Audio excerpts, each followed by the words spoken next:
dalam tambak atau kolam dapat berupa tanaman atau tumbuhan air, invertebrata.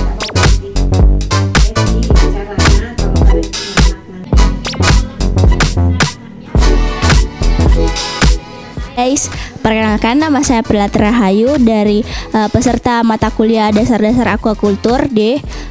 Di sini saya akan memberikan pertanyaan kepada teman saya Viana Lisa Palungan untuk pertanyaan pekan ke-15. Yang pertama, apa peran predator alami dalam mengendalikan populasi hama di ekosistem? Yang kedua, bagaimana hubungan predator mangsa dapat mempengaruhi dinamika populasi hama dan predator? Yang ketiga, apa dampak penggunaan pestisida terhadap populasi predator alami? Nah, pertanyaan ke-16. Yang pertama, apa hama ikan yang paling umum dan bagaimana mereka dapat mempengaruhi kesehatan manusia? Yang kedua, apa dampak penyakit ikan yang menular pada industri perikanan dan kesehatan manusia? Dan yang ketiga, apa peran kualitas air dalam mencegah penyebaran penyakit ikan? Sekian, terima kasih. Assalamualaikum warahmatullahi wabarakatuh. Perkenalkan, saya Suratni Masita dengan NIM 03121034 dari mata kuliah dasar-dasar aquaculture kelas D. Nah, di sini saya akan memberikan pertanyaan mengenai pekan ke-15 dan ke-16 untuk Kinchei Ayudin Puspita. Yang pertama itu ada ke pekan 15. Yang pertama, nah, dari beberapa jenis hama yang disebutkan di PPT tadi, menurut Anda jenis apa yang paling merugikan dan apa alasannya? Dan yang kedua, apa saja risiko penggunaan bahan kimia di kolam atau tambak dan bagaimana kira-kira alternatif lain yang dapat digunakan? Yang ketiga, bagaimana metode penanganan yang efektif terhadap hama tumbuhan air? Yang ada pun pekan ke-16, yang pertama itu, apa saja tanda atau gejala adanya infeksi parasit pada ikan? Yang kedua, apa saja penyakit pada ikan yang dapat menular kepada manusia dan bagaimana langkah-langkah pencegahannya? Dan yang terakhir, bagaimana proses jalur transmisi zoonosis antara manusia person to person? Baik, terima kasih. Wassalamualaikum warahmatullahi wabarakatuh. Perkenalkan, nama saya Indi Diamanditaka. Di sini saya akan memberikan pertanyaan kepada teman saya yaitu Rizky Dayat. Di mana pada pertanyaan pertama yaitu pengendalian hama pada tambak biasanya dilakukan secara fisik. Selain itu, apakah ada cara lain untuk mengendalikan hama? Yang kedua yaitu herbisida adalah cara yang dilakukan untuk pengendalian hama, namun dilarang digunakan karena dinilai dapat merusak ekosistem. Nah, jadi pertanyaan saya, apakah ada pengendalian hama yang ramah lingkungan? Dan yang ketiga yaitu apa yang menjadi penyebab utama timbulnya hama dalam budidaya? Pada pekan ke-16 yaitu mengapa penyakit pada ikan umumnya dikatakan penyakit dari eksternal. Nah, yang kedua yaitu proses timbulnya penyakit disebabkan 3 komponen, salah satunya yaitu multifatogen. Nah, sebutkan salah satu contoh dari multifatogen. Yang ketiga yaitu apakah ada penyakit ikan tertentu yang dapat menular langsung ke manusia? Semuanya, perkenalkan nama saya Nadia Natasha Lumi dengan NIM L0512211036. Saya akan memberikan pertanyaan kepada teman saya yaitu Nur Alim. Nah, pertanyaan yang pertama yaitu apa itu hama invasif dan mengapa mereka dianggap berbahaya bagi ekosistem. Yang kedua yaitu apa peran penting insektisida nabati dalam pengendalian hama. Yang ketiga yaitu apa peran predator alami dalam mengendalikan populasi hama di ekosistem. Nah, pertanyaan pekan 16 yaitu apa peran kebijakan dan regulasi pemerintah dalam pengendalian penyakit dan hama ikan untuk menjaga kesehatan masyarakat. Yang kedua yaitu apa dampak penyakit ikan yang dapat berdampak pada kesehatan masyarakat. Dan yang ketiga yaitu bagaimana penyebaran penyakit ikan dapat mempengaruhi kesehatan manusia. Sekian dan terima kasih. Perkenalkan, nama saya Viana Lisa Palungan, peserta mata kuliah dasar-dasar aquaculture D.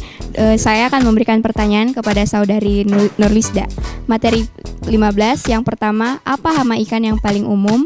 Kedua, dapatkah Anda sebutkan contoh alga yang mengganggu saat panen? Yang ketiga, apa dampak penggunaan pestisida terhadap populasi predator alami? Materi 16, pertanyaan pertama, dapatkah Anda menyebutkan contoh penyakit viral dari penyakit eksternal bagian patogen? Yang kedua, bagaimana cara patogen masuk ke inang? Yang ketiga, dapatkah Anda menyebutkan dan menjelaskan status zoonosis? Terima kasih. Bismillah. Halo semuanya, perkenalkan saya Ratnasari Ramli, salah satu peserta mata kuliah dasar-dasar akuakultur. Di sini saya akan memberikan pertanyaan kepada rekan saya Muhammad Syafaat mengenai materi pekan ke-15 dan ke-16. Nah, adapun pertanyaan dari pekan ke-15 yang pertama itu, bagaimana cara penanganan hama penyaing agar tidak sampai menghilangkan keberadaan tumbuhan utama? Pertanyaan yang kedua, bagaimana perubahan suhu air dan perubahan iklim dapat memengaruhi penyebaran hama akuakultur? Nah, pertanyaan terakhir, bagaimana inovasi teknologi dapat membantu dalam mengendalikan dan mengurangi dampak hama akuakultur secara efektif? Nah, selanjutnya pertanyaan pekan ke-16 yang pertama itu, upaya apa saja yang bisa dilakukan untuk mencegah timbulnya penyakit internal pada ikan? Nah, pertanyaan kedua, hal apa saja yang bisa menyebabkan stres pada ikan? Nah, pertanyaan terakhir, bagaimana penanganan pada ikan yang telah terjangkit penyakit untuk mencegah kematian pada ikan tersebut? Sekian dari saya, terima kasih. Perkenalkan, nama saya Reza Wardani. Di sini saya akan memberikan pertanyaan untuk teman saya Alif Torik Agung Mulyono tentang materi 15 dan 16.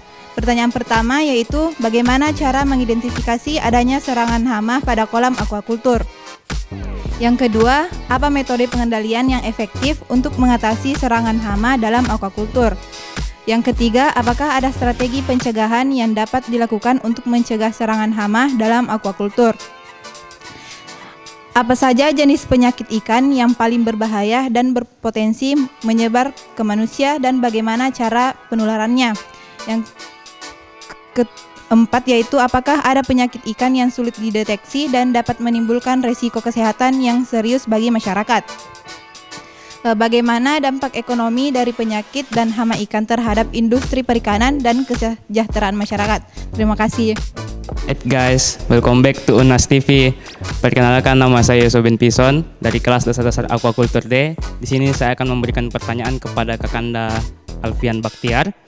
Jadi pada materi pertama itu terkait hama aquaculture. Pertanyaan pertama, mengapa tumbuhan di kolam atau tambak dikatakan sebagai hama, padahal tumbuhan tersebut bisa dijadikan pakan? Pertanyaan kedua, apakah ada vertebrata yang termasuk dalam hama, penyaing atau pengganggu? Pertanyaan ketiga, apakah ada hama yang dapat menyebabkan penyakit pada kultivarnya? Masuk pada materi kedua, yaitu pertanyaan pertama, apakah penyakit internal sudah tidak bisa diatasi? Pertanyaan kedua, berhubungan dengan penyakit, adakah penyakit dari ikan yang menjadi wabah atau penyakit? Pertanyaan ketiga, kultivar apa yang paling rentan adakah kultivar yang paling rentan terhadap penyakit bila dibudidayakan? Itu tadi pertanyaan saya kepada Kakanda Baktiar. Pertanyaannya saya tunggu untuk dijawab. Terima kasih. Semuanya, perkenalkan, nama saya Alfian Baktiar dari kelas dasar-dasar akuakultur D. Di sini saya akan memberikan pertanyaan kepada teman saya Talita Jafir. Pertanyaan pekan 15 yaitu, apa jenis hama yang paling umum dan merugikan dalam industri akuakultur? Kedua, apa akibat ekonomi dan lingkungan yang diakibatkan oleh serangan hama akuakultur yang parah? Yang ketiga, apa faktor-faktor yang berkontribusi pada penyebaran hama? Pertanyaan pekan 16. Pertama, apa jenis-jenis penyakit yang dapat ditularkan oleh ikan pada manusia dan apa efektif dan apa efek kesehatan yang mungkin timbul? Yang kedua, bagaimana penyebaran penyakit dari ikan ke manusia dapat dicegah untuk melindungi kesehatan masyarakat?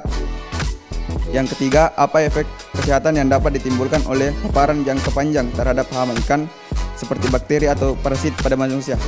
Baik, terima kasih. Assalamualaikum warahmatullahi wabarakatuh.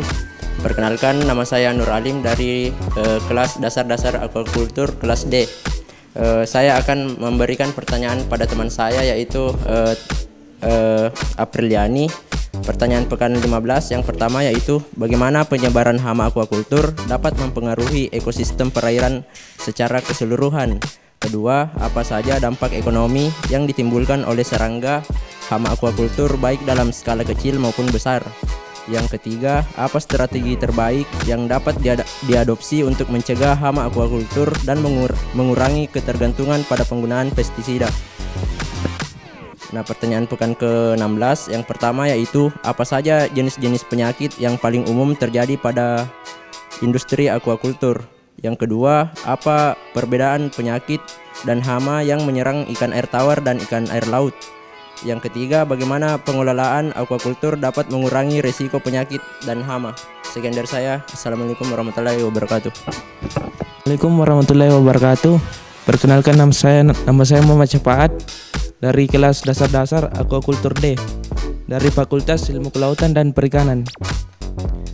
Baik, saya akan memberikan pertanyaan kepada Andi Arima Wisrianti. Pertanyaan pekan ke-15, apa definisi hama dalam konteks perikanan dan bagaimana mereka dapat merusak tanaman? Kedua, apa saja metode pengendalian hama yang umum digunakan? Ketiga, apa contoh umum predator yang digunakan dalam pengendalian biologis hama? Pertanyaan pekan ke-15, apa jenis-jenis penyakit ikan yang dapat berdampak pada kesehatan masyarakat? Pertanyaan kedua, apa peran kualitas air dalam mencegah penyebaran penyakit ikan dan melindungi kesehatan masyarakat?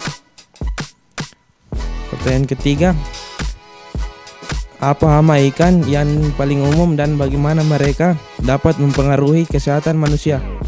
Sekian dan terima kasih. Perkenalkan, nama saya Nadia Nurbajila. Di sini saya akan memberi pertanyaan kepada teman saya yaitu Virtum Fitungkir.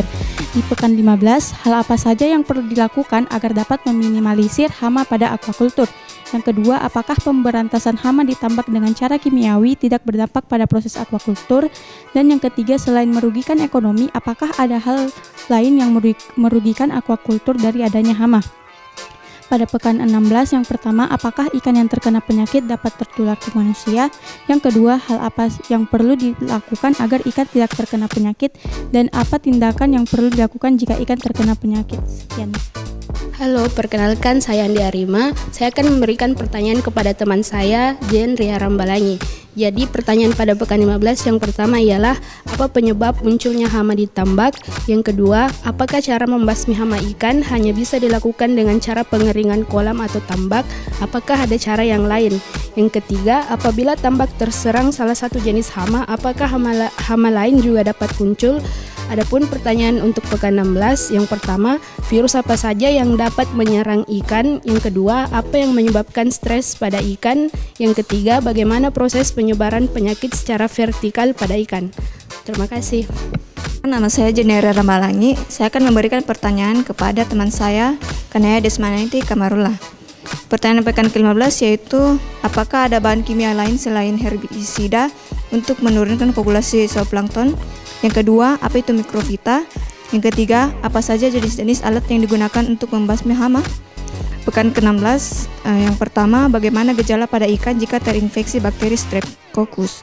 Yang kedua, apa saja gejala dari Aeromonas spp? Yang ketiga, apa yang harus dilakukan jika terdeteksi adanya penyakit atau hama pada ikan yang berdampak negatif pada kesehatan? Terima kasih. Assalamualaikum warahmatullahi wabarakatuh. Perkenalkan, nama saya Muhammad Rizky Hidayat dari Fakultas Ilmu Kelautan dan Perikanan. Pada kesempatan kali ini saya akan memberikan pertanyaan kepada teman saya bernama Andi Amandita. Pertanyaannya yaitu untuk materi pada pekan ke-15. Yang pertama yaitu mengapa hama dapat merusak aktivitas dan ekosistem aquaculture, padahal dapat menjadi tumbuhan yang dijadikan pakan. Kemudian yang kedua, selain merusak, apakah ada hama yang dapat menguntungkan bagi proses budidaya aquaculture? Kemudian yang ketiga, mengapa serangga berpotensi untuk mengontrol populasi eceng gondok? Kemudian untuk materi ke pertemuan 16, pertanyaan yang pertama yaitu ikan terbagi menjadi dua sumber penyakit. Yang pertama yaitu dari eksternal dan kedua yaitu internal. Mengapa penyakit pada ikan umumnya hanyalah eksternal? Kemudian yang kedua, apa yang membedakan penyebaran penyakit melalui penyebaran vertikal dan horizontal? Kemudian yang ketiga, apa pengaruh wadah terbatas atau sempit yang mengakibatkan rentan penyakit pada hewan budidaya? Sekian dan terima kasih. Assalamualaikum warahmatullahi wabarakatuh. Assalamualaikum warahmatullahi wabarakatuh. Perkenalkan, saya Aliftorik Agung Mulyono dari Fakultas Ilmu Kelautan dan Perikanan, kelas dasar-dasar Aquacultur D. Saya akan memberikan pertanyaan kepada saudara Yosua Ben Pison. Untuk pertanyaan materi 15, yang pertama sebutkan 3 jenis tanaman air yang menjadi hama pada tumbuhan air. Yang kedua, sebutkan jenis-jenis hewan invertebrata yang menjadi hama. Yang ketiga, apa yang Anda ketahui tentang hama? Kemudian untuk pertanyaan materi ke-16, yang pertama, apa yang Anda ketahui tentang penyakit pada aquacultur? Yang kedua, kultivar apa yang paling rentan pada penyakit bila dibudidayakan? Yang ketiga, apakah penyakit internal pada ikan itu dapat dicegah? Demikian. Terima kasih. Swastiastu, salam, nama budaya, dan assalamualaikum warahmatullahi wabarakatuh. Perkenalkan, nama saya Ahmad Tan dari Fakultas Ilmu Kelautan dan Perikanan. Nah, di sini saya dari kelas dasar-dasar aquacultur kelas D. Nah, di sini saya akan memberikan pertanyaan kepada teman saya, yaitu Rini Aminarti. Yang pertama itu, bagaimana cara Anda mengatasi hama pada kultivar? Dan yang kedua itu, jelaskan dan sebutkan jenis-jenis hama pada aquacultur. Yang ketiga, jelaskan pemangsa atau predator dapat dikatakan sebagai hama. Dari pekan ke-16 itu, jelaskan apa dampak penyakit dan hama pada ikan terhadap kesehatan masyarakat. Yang kedua itu, bagaimana konsep penyebaran penyakit dan hama terhadap kesehatan masyarakat. Yang ketiga itu, menurut Anda faktor apa saja yang dapat merugikan terhadap penyakit dan kenaikan hama ikan terhadap kesehatan masyarakat. Sekian dan terima kasih. Assalamualaikum warahmatullahi wabarakatuh. Perkenalkan, nama saya Putri Sakina Resman dari kelas dasar-dasar Aquacultur D, Fakultas Ilmu Kelautan dan Perikanan. Saya akan memberikan pertanyaan kepada Aminarti. Pertanyaan pekan 15 yaitu, yang pertama, bagaimana proses dari blooming alga dan bagaimana cara mengatasinya. Yang kedua, apa keuntungan mengatasi hama dengan bahan tradisional. Yang ketiga, sebutkan contoh hama yang biasanya terdapat pada tambak ikan dan bagaimana cara mengatasinya. Pada pekan 16, yang pertama, bagaimana cara mengontrol kualitas air supaya ikan tidak terserang penyakit. Yang kedua, apa dampak bagi kesehatan manusia ketika mengonsumsi ikan yang telah terkena penyakit. Yang ketiga, bagaimana cara patogen masuk ke ikan. Terima kasih.